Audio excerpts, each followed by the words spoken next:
Hello aspirants, welcome to simply learn. आज हम लोग इंडियन एक्सप्रेस अखबार पढ़ेंगे यूपीएससी सिविल सर्विस एग्जामिनेशन के पॉइंट ऑफ व्यू से। तो लेट अस डायरेक्टली स्टार्ट। तो देखिए, पहला आर्टिकल ये है कि एनसीईआरटी जो बहुत बड़ी संस्था है जो एग्जाम में मेनली बुक्स वगैरह मॉडिफाई करती है, बनाती है। तो क्लास 12 का जो किताब है उसमें काफी सारा डिलीशंस हुआ है गांधी जी के असैसिनेशन के बारे में।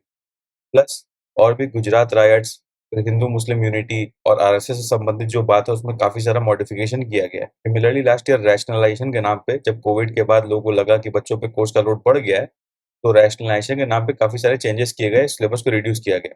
आपको एग्जाम पॉइंट ऑफ व्यू से ये समझना है। आपको दो बात समझना, पहला मॉडिफिकेशन ऑफ हिस्ट्री और दूसरा इम्पैक्ट ऑफ सोसाइटी। क्योंकि इस टाइप का जो मुद्दा है उसको मेनली आप ऐसे में यूज कर सकते हो। ऐसे में कभी क्वेश्चन आया तो किस तरह एजुकेशन एक सोसाइटी को इम्पैक्ट कर सकता है, उसमें आप ये वाला पॉइंट मेंशन कर सकते हो कि changing educational book and text, उसमें कैसा इम्पैक्ट पड़ सकता है लोगों के अंडरस्टैंडिंग पे। और दूसरा, हाउ पॉलिटिक्स इम्पैक्ट सोसाइटी, ये वाले अगर मुद्दा कहीं पे आता है तो उसमें आप इसको यूज कर सकते हो। एग्जाम के पॉइंट ऑफ व्यू से पूछने लायक ज्यादा मैटर है नहीं, ठीक है। और ये अंडरस्टैंडिंग के लिए इंपॉर्टेंट है, क्योंकि ऐसे वगैरह और कोई अगर जनरल स्टडीज का पेपर में ऐसा जनरलाइज्ड क्वेश्चन आता है तो उसमें आप ये पॉइंट डेफिनेटली यूज कर सकते हो, इसलिए आपको अवेयरनेस होना चाहिए। अब अगले आर्टिकल पे आते हैं। अगला आर्टिकल ये है इंडिया भूटान रिलेशन। देखिए, इंडिया और भूटान जो है वो काफी टाइम से रिलेशन शेयर करता है। अभी इंडिया बोला है कि वो भूटान से क्लोज टच में है ऑन डोकलाम इशू। अब डोकलाम इशू 2017 में हुआ था, आपको पता है। India China Bhutan trilateral stand of हुआ था बेसिकली। अभी king of Bhutan India visit पे आए हैं। रिसेंटली भूटान के प्राइम मिनिस्टर ने कुछ विवादजनक बयान दे दिया था अबाउट बॉर्डर डिस्प्यूट इन डोकलाम, जहाँ पे उन्होंने बोला चाइना का इक्वल से है। तो उस बैकग्राउंड में डेवलपमेंट को मेंशन किया गया। आपको एग्जाम पॉइंट ऑफ व्यू से ये समझना है कि इंडिया और भूटान जो है share ties characterised by trust, goodwill and mutual understanding. ये वाला फर्स्ट बात, ये जनरल फिलोसॉफी है इंडिया भूटान टाइज का, जो इंडिया मेंशन भी किया है। और सेकंड, डोकलाम इशू अभी क्रिटिकल चल रहा है, तो इससे संबंधित कोई डेवलपमेंट आता है इंटरनेशनल रिलेशन के पॉइंट ऑफ व्यू में तो हम लोग डिटेल में पढ़ेंगे। बस इतना ही है, और कुछ देखने की जरूरत नहीं है, फालतू बातें बाकी सब। फिर वर्ल्ड बैंक ने अभी रिसेंटली एक ग्रोथ अपडेट डाला है, इंडिया इंडिया डेवलपमेंट अपडेट डाला है, जिसमें उन्होंने इंडिया का ग्रोथ टारगेट को 6.3% कर दिया गया, 6.6% से। उसके पीछे रीजन ये बताया कि स्लोअर कंजम्पशन है, बिकॉज चैलेंजिंग एक्सटर्नल कंडीशंस है। और डोमेस्टिकली भी इसका रीजन ये दिख रहा है कि पैंडेमिक का लिंगरिंग इम्पैक्ट दिख रहा है लो इनकम ग्रुप लोगों पे। और गवर्नमेंट का जो फिजिकल सपोर्ट है उसको भी विड्रॉ कर लिया गया है, तो कंजम्पशन डिमांड धीरे धीरे कम हो रहा है। तो ये रीजन आपको ध्यान रखना चाहिए इकोनॉमी के पॉइंट ऑफ व्यू से। आपके लिए समझने का मुद्दा बस ये है कि इंडिया का कंजम्पशन स्लोअर हो रहा है वर्ल्ड बैंक के अकॉर्डिंग, उसका रीजन ये है बस। अभी गैंगटॉक टू नथुला पास के रूट में क्या हुआ सिक्किम के अंदर कि एवलांच हो गया, जिसके कारण 7 लोग मर गए ऑन स्पॉट, 13 लोग को रिकवर कर दिया गया इंजर्ड फॉर्म से, और भी 5-10 लोग के गायब होने की संभावना है, जिन पर डिटेल आज मिलेगा। एग्जाम के लिए इंपॉर्टेंट क्या, ज्योग्राफी के पॉइंट ऑफ व्यू से एवलांच एवलांच भी एक तरह का लैंडस्लाइड ही है, पर वो स्नो का होता है। तो मड फ्लो जो हम लोग पढ़ते हैं ज्योग्राफी के अंदर, मूवमेंट्स मूवमेंट फ्लोज, उसमें लैंडस्लाइड, मड फ्लो, एवलांच सब उसी के अंदर आता है। एवलांच क्या होता है, उसका क्या सिग्निफिकेंस है, तो ये आपको ज्योग्राफी के पॉइंट ऑफ व्यू से रिवाइज करना इंपॉर्टेंट है। अभी नेक्स्ट आर्टिकल ये है कि चाइना जो है बीच में मजाक करता रहता है इंडिया के संग, और अरुणाचल प्रदेश के जगहों को अपने हिसाब से चाइनीज नाम देके इंडिया को परेशान करता रहता है। तो ये चाइना 2-3 बार कर चुका है। इस बार तीसरी बार चाइना ने महान काम करते हुए अरुणाचल प्रदेश के कुछ एरिया को नोमेनक्लेचर किया अपने अकॉर्डिंग। इसके पहली बार 2017 में किया था, फिर 2021 में किया था। बस आपको इतना जानना है कि चाइना ये मजाक करता रहता है, जिससे इंडिया परेशान है। इंडिया का फिलॉसफी हमेशा से क्लियर है अरुणाचल प्रदेश के प्रति। Arunachal Pradesh is, has been and will always be an integral and inalienable part of India. ये आपको ध्यान रखना चाहिए। फिर एनसीईआरटी में जो बुक्स में चेंजेस किए गए हैं उसमें मुगल एरा पे, दिल्ली सल्तनत के टाइम पे, इमरजेंसी एरा पे और 2002 गुजरात राइट्स पे, ये चारों में कुछ ना कुछ भारी मात्रा में एडिटिंग किया गया है, क्लास 6 से लेकर क्लास 12 तक के बुक पे। तो ये भी आपको डिटेल पढ़ने की कोई जरूरत नहीं है, बस आपको समझना है कि इनके हिस्ट्री पे मॉडिफिकेशन किया गया है, ताकि आप इसको एज अ पॉइंट प्रेजेंट कर सको कि जहाँ पे जरूरत पड़े आपको। फिर अगला एक इंपॉर्टेंट मुद्दा ये है कि गेटवे ऑफ इंडिया जो मुंबई के अंदर है, उस पर क्रैक्स मिले इंस्पेक्शन के दौरान। तो देखिए, ये सेंट्रली प्रोटेक्टेड मॉन्यूमेंट तो वैसे है नहीं। Gateway of India is not centrally protected monument. ये अगर आपका स्टेटमेंट प्रीलिम्स में आए तो आप लिख सकते हो, ये आने का बहुत ज्यादा चांसेस है ये statement. It is under the purview of Maharashtra archaeological department. तो ये हो गया प्रीलिम्स के पॉइंट ऑफ व्यू से बात। दूसरा इंपॉर्टेंट बात ये है, ये मॉन्यूमेंट क्यों बना था।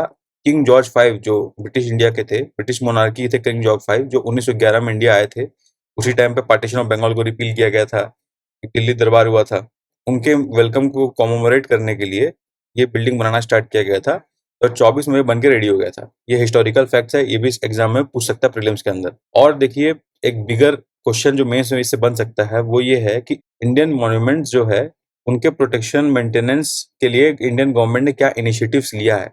सीयूएट जो है कॉमन यूनिवर्सिटी टेस्ट, उसके बारे में देखिए अभी वो ये रिसेंट इनिशिएटिव है, लास्ट 2 साल से चल रहा है। तो इस पे ये इंपॉर्टेंट अपडेट ये है कि बच्चों ने रजिस्टर करना स्टार्ट कर दिया है और फीमेल कैंडिडेट्स में 50% का इंक्रीमेंट है हर वल्नरेबल कम्युनिटी में, SC, ST, OBC, in fact economically weaker section से भी रजिस्ट्रेशन की संख्या में इंक्रीमेंट हुआ है।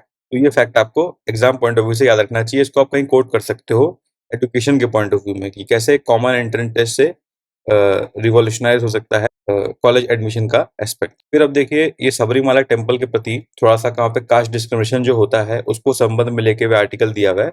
इसमें बताया हुआ है केरला के ओबीसी कम्युनिटी जो है और दलित पृष्ठ जो है वहाँ के, वो अभी भी फील करते हैं कि उनको कास्ट के बेसिस पे डिस्क्रिमिनेट किया जाता है टेम्पल एंट्री में, और वहाँ पे जो मंदिर में पूजा होता है उसके लिए एक पर्टिकुलर काइंड ऑफ प्रिस्ट को ही वहाँ पे अपॉइंट किया गया है। इसको बोलते हैं मलयाला ब्राह्मण्स। उसके अलावा और कोई ब्राह्मण को जनरली वहाँ पे अलाउ नहीं किया जाता। तो इससे दलित पृष्ठ काफी परेशान है और जो ओबीसी कम्युनिटी है उनको भी काफी अच्छा नहीं लगता, because they have been denied their rights to discrimination in Sabarimala temple. तो आपको बस ये एक्ट ऑफ डिस्क्रिमिनेशन के बारे में समझ में आना चाहिए फर्स्ट, जो प्रीलिम्स के लिए भी इंपॉर्टेंट है, मेंस में भी आप इसे कोट कर सकते हो। सेकंड, वहाँ पे एजावा एक कम्युनिटी है जो ओबीसी कम्युनिटी है, इनके नाम के बारे में आपको पता होना चाहिए। विश्वकर्म जाट्स ओबीसी कम्युनिटी है और नायर्स, इनको आपको नाम पता होना चाहिए। अब एक सुवर्णश्री डैम प्रोजेक्ट बन रहा है जो असम अरुणाचल प्रदेश के बॉर्डर में है, तो उसमें कुछ कंटेंशन चल रहा है और वहाँ पे लैंडस्लाइड हो गया अभी रिसेंटली। तो उस वजह से हाइड्रो इलेक्ट्रिक पावर कॉर्पोरेशन ने बताया कि सब कुछ सुरक्षित है, काम बराबर चल रहा है। बट देखिए लैंडस्लाइड हिट हो रहा है, तो लैंडस्लाइड पहले क्या है आपको एग्जाम पॉइंट ऑफ व्यू से वो पता होना चाहिए ज्योग्राफी के टर्म्स में। उसके अलावा ऐसे डैम जैसे प्रोजेक्ट्स में, हेवी प्रोजेक्ट्स जो कि अर्थ के सरफेस के ऊपर काफी ज्यादा लोड पैदा करते हैं जिससे अर्थक्वेक भी आ सकता है और ये लैंडस्लाइड जैसे एक्टिविटी भी देखने मिल सकते हैं, डेवलपमेंट प्रोजेक्ट का इन्वायरमेंट पे और लोगों पे क्या असर पड़ता है उस एस्पेक्ट में भी इसको एज एन एग्जांपल आप मेंशन कर सकते हो। अब द वर्ल्ड पेज में एक दो अपडेट है जो जानने लायक है। जैसे कल हम लोग ने देखा कि फिनलैंड नेटो ज्वाइन करने वाला, तो नेटो ने ज्वाइन कर लिया फिनलैंड ने। रशिया ने धमकी भी दे दिया कि ये सब नहीं चलेगा। फिर यूरोपियन यूनियन ने बीजिंग पे हल्ला बोल दिया, भाई तुम मॉस्को को बैक मत करो उसके युद्ध लड़ने में, वार के चक्कर में।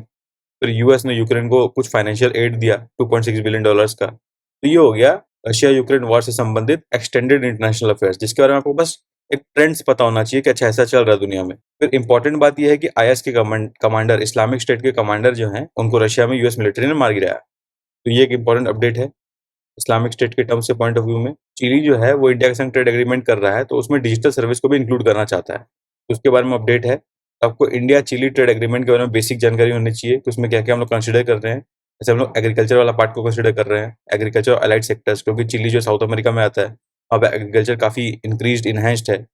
ट्रेड बास्केट को एनहांस करने के लिए हम लोग कोशिश कर रहे हैं इसमें डिजिटल सर्विस भी ऐड करने का ट्राई कर रहे हैं। तो बस ये ट्रेंड्स देखिए, न्यूज़पेपर में खाली ट्रेंड्स पढ़ना, वो कुछ भी रटना नहीं है। आपको बस देखना है कि दुनिया में ऐसा ट्रेंड्स चल रहा है। आपसे कोई प्रीलिम्स में यदि पूछ दे अचानक से कि पिन कोड ऐप क्या है, तो पिन कोड ऐप फोन पे का कंज्यूमर ऐप है जो गवर्नमेंट्स के open network for digital commerce platform पे बना हुआ है। तो ये इंपॉर्टेंट डेवलपमेंट है कि गवर्नमेंट का open network for digital commerce platform है जिसमें गवर्नमेंट ने ओपन सोर्स किया हुआ है सॉफ्टवेयर को, जहाँ पे कंपनियां अपने यूज के लिए एप्स बना सकती हैं। तो फोन पे ने ऐसा एक ऐप बना के दिखा दिया। तो बैंगलोर में इसको पायलट किया जा रहा है, बाद में ऑल ओवर कंट्रीज को एक्सपेंड किया जाएगा। अब एक्सप्लेन पेज में इंटरनेशनल रिलेशन का एक आर्टिकल है कि फिनलैंड ने तो नाटो ज्वाइन कर लिया, अब स्वीडन को टर्की और हंगरी मिलके ज्वाइन करने दे नहीं रहा, तो उनका क्या रिजर्वेशन है उसके बारे में डिटेल है।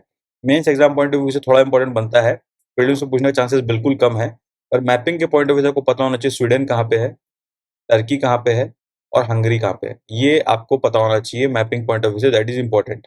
मेंस में एक बिगर क्वेश्चन बन सकता है कि in what backdrop European countries had decided to join NATO based on recent developments, तो उसमें सारे एग्जांपल यूज आ जाएंगे आपके। ऐसा ही क्वेश्चन बन सकता है, अदरवाइज नहीं बन सकता। तो बस यही था आज के न्यूज़पेपर में। आई होप आपको न्यूज़पेपर का अच्छा लगा हो। If you like the initiative then channel को लाइक करें, सब्सक्राइब करें। तब तक के लिए best wishes for the examination.